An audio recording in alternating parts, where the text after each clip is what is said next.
Hello guys, বন্ধুত্ব এটি শুধু একটি শব্দ নয়, এটি হলো একটি নীরব প্রতিশ্রুতি যা বলে আমি ছিলাম, আমি আছি এবং আমি সব সময় পাশে থাকব। বন্ধু এমন একজন যে কিনা আপনার পরিবার, স্ট্যাটাস, ক্লাস, যোগ্যতা এই সবকিছু না দেখে আপনার দিকে একটি নিবিড় সম্পর্কের হাত বাড়িয়ে দেয়। কিন্তু বন্ধুত্বের মতো এমন একটি পবিত্র সম্পর্কই যদি আপনার মৃত্যুর কারণ হয়ে দাঁড়ায়, তখন আপনি কি করবেন? বন্ধুর জন্য জীবন দিয়ে দিবেন নাকি বন্ধুকেই হারাতে পছন্দ করবেন? আজকে আমরা 2022-এ রিলিজ হওয়া তেমনই একটি মুভি দানুর পার্ট 3-কে এক্সপ্লেন করতে যাচ্ছি। দানুর মুভির পার্ট 1 ও 2 মিস করে গেলে এই ভিডিওটি বুঝতে একটু অসুবিধা হবে, তাই আমি সাজেস্ট করব যারা যারা পার্ট 1 ও 2 মিস করে গেছেন তারা আমাদের চ্যানেলেই এক্সপ্লেনেশন ভিডিওগুলো দেখে ফেলুন। তবে চলুন এক্সপ্লেনেশন শুরু করা যাক। কাহিনীর শুরুতেই আমরা দেখি রিসা একটি অন্ধকার স্টেজের পিছনে আলোর সন্ধান করছে। একটা সময় সে হাঁটতে হাঁটতে স্টেজের সামনে এসে পড়ে। তখন দেখা যায় এটি সেই স্টেজটি যেখানে রিরি ডান্স পারফরমেন্স করেছিল। সেখানে রিসা ছাড়া আর কেউই ছিল না, অথচ রিসা তার পাশে একজন মহিলার ছায়া দেখতে পাচ্ছিল। একটা সময় মহিলাটি রিসার সামনে এসে হাজির হয়।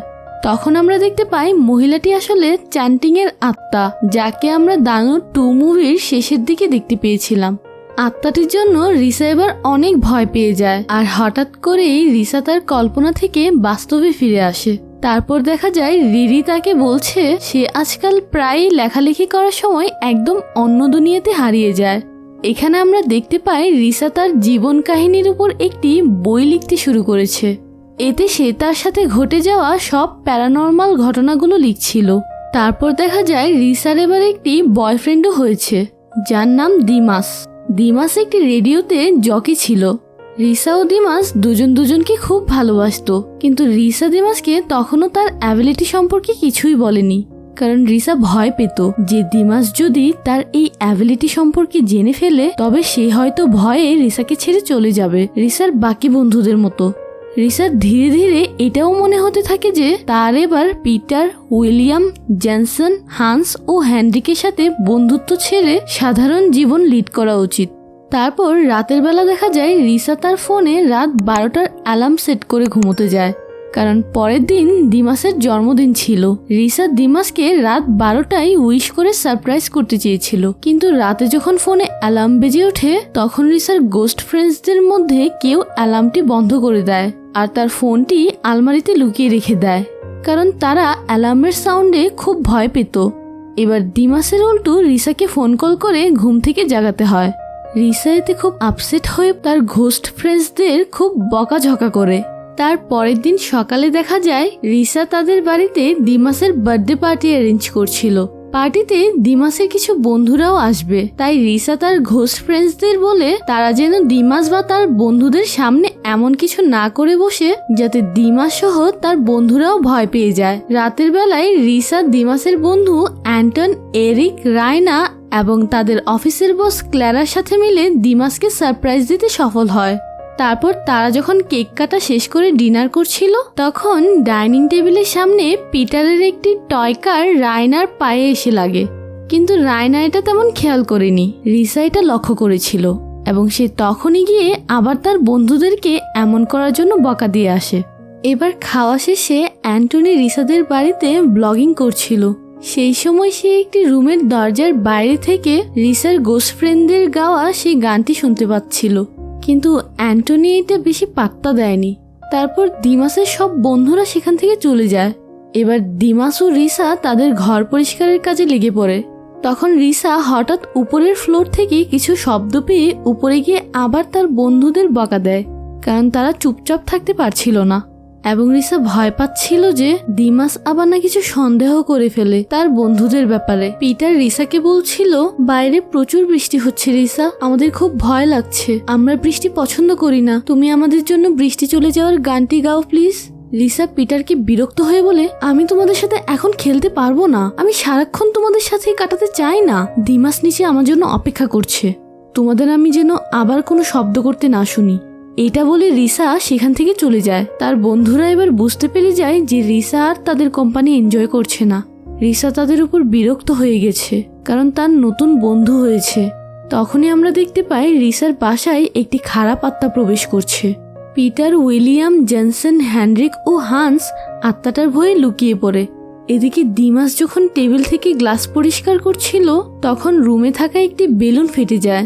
বেলুনের শব্দে দিমাস আটকে উঠে নিচে পড়ে যায়। তারপর তার হাতে কাচের টুকরো বিঁধে হাত কেটে যায়।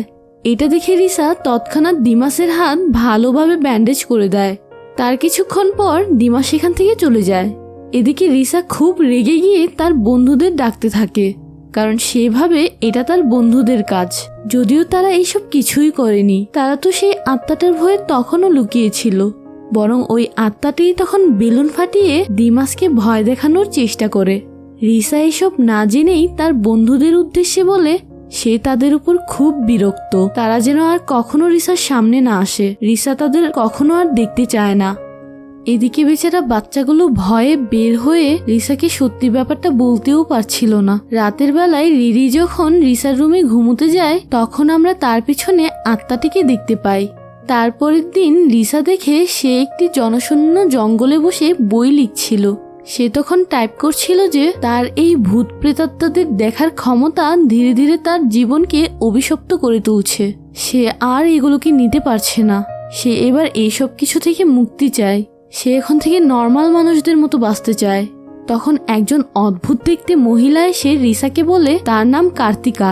সে রিসাকে একজন নর্মাল মানুষ হতে সাহায্য করতে পারবে। সে রিসার ভূতজিন দেখা সেই তৃতীয় চোখ সবসময়ের জন্য বন্ধ করে দিতে পারবে। তারপর কার্তিকা রিসার কানে কানে একটি মন্ত্র পাঠ করতে শুরু করে। রিসা তাকে ফলো করে মন্ত্রটি রিপিট করে তার তৃতীয় চোখ বন্ধ করে ফেলে। কিন্তু সেদিনের পর থেকেই রিসার বা চোখে কোনো একটা সমস্যা দেখা দেয়। সেদিনের পর থেকে রিসা আর কোনো আত্মাদেরও দেখতে পাচ্ছিল না। রিসার এবার মনে হতে থাকে সে আবার তার তৃতীয় চোখ বন্ধ করে ভুল করলো না তো। পরের দিন দিমাস যখন তার বার্থডের ভিডিও ফুটেজ দেখছিল তখন সেও সেই দরজাটির সামনের ফুটেজে রিসার বন্ধুদের গাওয়া গানটি শুনতে পাচ্ছিল। তখন রিসা দিমাসকে ভিডিও কল করে দিমাসকে বলছিল যে তার চোখের সমস্যাটা অনেকটা বেড়ে গেছে আর গত রাত থেকে বৃষ্টির কারণে সে বাইরেও যেতে পারছিল না। দিমাস এতে খুব অবাক হয়, কারণ দিমাস বাইরে কোনো বৃষ্টি দেখতে পাচ্ছিল না। বরং সে রিসাকে বলে সকাল থেকে বাইরে তো খুব রোদ পড়েছে। তারপর আমরা দেখতে পাই রিসার পাশেই সোফাতে সেই আত্মাটি এসে বসে পড়েছে। রিসা তখনই তাকে স্মেল করে ফেলেছে। আমরা কিন্তু আগের মুভিটিতেও দেখতে পেয়েছিলাম যে রিসার ভূতজিনদের স্মেল করার অ্যাবিলিটি আছে। রিসা তখন ভাবে এটা তার ঘোস্ট ফ্রেন্ডসদের স্মেল। তারপর সে তাদের পুরো বাড়িতে খুঁজতে থাকে। এইভাবে সে যখন খুঁজতে খুঁজতে নিজের রুমে যায় তখন সেই শয়তান আত্মাটি রিসাকে মেরে ফেলার চেষ্টা করে। তখনই রিসা বুঝে ফেলে তাদের বাড়িতে কোনো খারাপ আত্মা প্রবেশ করেছে। এই খারাপ আত্মাটার কারণেই শুধু তাদের বাড়িতেই বৃষ্টি পড়ছিল। রিসা এবার উপরতলায় গিয়ে তার বন্ধুদের পছন্দের রেইন সং গাইতে থাকে বৃষ্টি থামানোর জন্য, কিন্তু বৃষ্টি বন্ধ হওয়ার নামই নিচ্ছিল না। রিসা এবার নিজের ভুল বুঝতে পারে যে তার তৃতীয় চোখ বন্ধ করাটা ঠিক হয়নি, কারণ সেদিন সে কোনো জঙ্গলে নয় বরং নিজের ঘরেই বসেছিল। আর তখন কার্তিকা নামের সেই শয়তান আত্মাটি তাকে ধোকা দিয়ে তার তৃতীয় চোখ বন্ধ করিয়ে ফেলে। তাই এবার সে রিরির সাথে সবকিছু শেয়ার করে। পরের দিন রিসা যখন বই লিখতে লিখতে সোফাতে ঘুমিয়ে পড়ে তখন আত্মাটি রিসাকে পজেস্ট করে ফেলে। আর তখন থেকেই রিসার বিহেভিয়ার একটু অন্যরকম হয়ে যায়। রিরি শুরু থেকেই সবকিছু নোটিস করছিল। সে রিসার এই অবস্থা আর সহ্য করতে পারছিল না। এবার তো দিমাসেরও রিসার জন্য চিন্তা হতে থাকে, কারণ না রিসা তার ফোন কল রিসিভ করছিল আর না কোনো মেসেজের রিপ্লাই দিচ্ছিল। রিরি এবার দিমাসের অফিসে গিয়ে রিসার সাথে ঘটে যাওয়া সবকিছুর ব্যাপারে দিমাসকে বলে দেয়। এদিকে রিসা পজেস্ট অবস্থায় পিয়ানোতে সেই গানটি বাজিয়ে তার বন্ধুদের ডাকার চেষ্টা করছিল। আসলে আত্মাটি মেইনলি রিসার বন্ধুগুলোর খোঁজে রিসাকে পজেস্ট করেছিল, কিন্তু তারা বুঝে ফেলে যে এই গান রিসা গাইছে না, রিসার ভেতরের আত্মাটি গাইছে। তাই তারা তখন সামনে আসে না। আত্মাটি এতে খেপে গিয়ে রিসাকে অ্যাটাক করে বসে। আত্মাটি রিসাকে টর্চার করতে করতে তার বন্ধুদের ডেকে বের করার কথা বারবার বলতে থাকে। অবশেষে রিসাকে বাঁচাতে তার বন্ধুরা সামনে আসতে বাধ্য হয় এবং তখনই শয়তানটা পিটারদেরকে আটকে ফেলে সেখান থেকে চলে যায়। রিরি ও দিমাস বাড়ি ফিরে রিসার ও ঘরের অবস্থা দেখে খুব অবাক হয়ে যায়। তখন দিমাস শুনতে পায় রিসাও সেই গানটি গাইছে। যেটা দিমাস তার বার্থডে ভিডিও ফুটেজে শুনতে পেয়েছিল। এখন তারা ভিডিও ফুটেজটি পুরোপুরি দেখে জানতে পারে সেদিন রায়না সেই রুমটিতে গান গাইছিল, কারণ রায়নাও রিসার মতো ভূত জিনেদের দেখার অ্যাবিলিটি ছিল। তাই সে সেদিন পিটারদের সাথে বন্ধুত্ব করতে চেয়েছিল, কিন্তু পিটার, উইলিয়াম, জ্যানসন, হ্যানরিক ও হান্স রিসা ছাড়া অন্য কারোর সাথে বন্ধুত্ব করতে চায়নি। তাই রায়না এখানে জেলাস হয়ে একটি শয়তান আত্মা কার্তিকাকে রিসার কাছে পাঠায় তার বন্ধুদের ছিনিয়ে নিতে। দিমাস ক্ল্যারা থেকে রায়নার বাড়ির অ্যাড্রেস নিয়ে রিসাকে নিয়ে সেখানে পৌঁছে যায়, যেখানে রিসা তো সহজেই ভিতরে ঢুকে যায়, কিন্তু দিমাস বাইরেই রয়ে যায়। দিমাস এখানে রিসাকে বলে সে যে করেই হোক ভিতরে ঢোকার চেষ্টা করবে, রিসা যেন তার জন্য অপেক্ষা করে। এরপর রিসা একটু সামনে এগিয়ে তার বন্ধুদের খুঁজতে থাকে, কিন্তু তার সেখানে রায়নার সাথে দেখা হয়। রায়না রিসাকে অজ্ঞান করে ফেলে। অপরদিকে দিমাস বাড়ির বেসমেন্টের রাস্তা দিয়ে ভেতরে ঢুকে কার্তিকার লাশ একটি কফিনে দেখতে পায়, যার মানে রায়না কার্তিকাকে তার ডেড বডির মাধ্যমে ব্ল্যাক ম্যাজিক করে কন্ট্রোল করছিল। সেখানে দেয়ালে দিমাস কিছু নিউজপেপারও দেখতে পায়, যেগুলোতে লেখা ছিল রায়নার বাবা ব্ল্যাক ম্যাজিক করে এমন বৃষ্টিপাত করাতো যেটা মানুষের সংস্পর্শে এলে তার চোখে ইনফেকশন হয়ে সে মারা যেত। রায়না রিসার বাড়িতেও সেম ব্ল্যাক ম্যাজিক অ্যাপ্লাই করাতে সেখানে সারাক্ষণ বৃষ্টিপাত হচ্ছিল ও রিসার চোখে সেই বৃষ্টির পানি লাগাতে রিসার চোখও ইনফেক্টেড হয়ে যায়। তার মানে রায়না রিসাকে মেরে ফেলার জন্যই এইসব করছিল। যাই হোক, রায়নার বাবার ব্যাপারে যখন সবাই জানতে পারে তখন তাকে সেখানকার লোকেরা হত্যা করে ফেলে।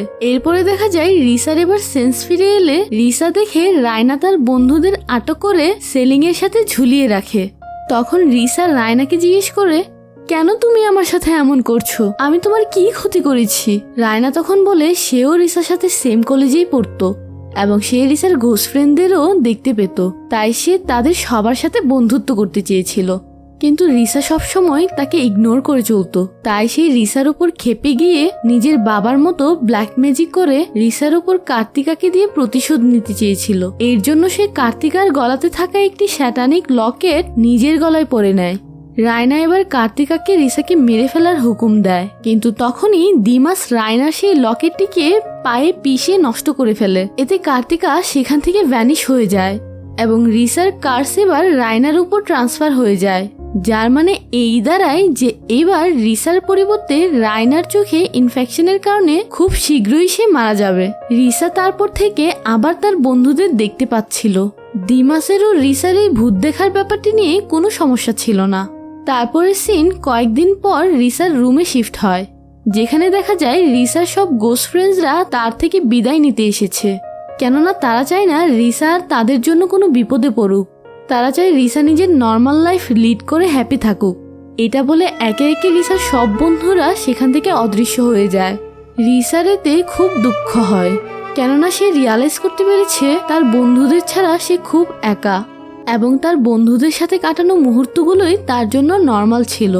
রিসা এবার পাগলের মতো তার বন্ধুদের পুরো বাড়িতে খুঁজে বেড়াতে থাকে, কিন্তু তার বন্ধুদের কোথাও খুঁজে পায়নি সে। আর এখানেই মুভির সমাপ্ত হয়। একমাত্র রিসার ভালো চিন্তা করে রিসার বন্ধুরা রিসাকে ছেড়ে যেতে বাধ্য হয়। সত্যিকারের বন্ধুরা এমনই নিঃস্বার্থ হয়। দানর সিরিজের মধ্যে কোন মুভিটি আপনাদের কাছে ভালো লেগেছে তা আমাদের কমেন্ট করে অবশ্যই জানাবেন। ভিডিওটি ভালো লেগে থাকলে ভিডিওটি লাইক ও শেয়ার করে দিবেন। চ্যানেলে নতুন হয়ে থাকলে এমন আরো ভিডিও পেতে চ্যানেলটি সাবস্ক্রাইব করতে ভুলবেন না। এতক্ষণ ধরে আমাদের পাশে থাকার জন্য ধন্যবাদ।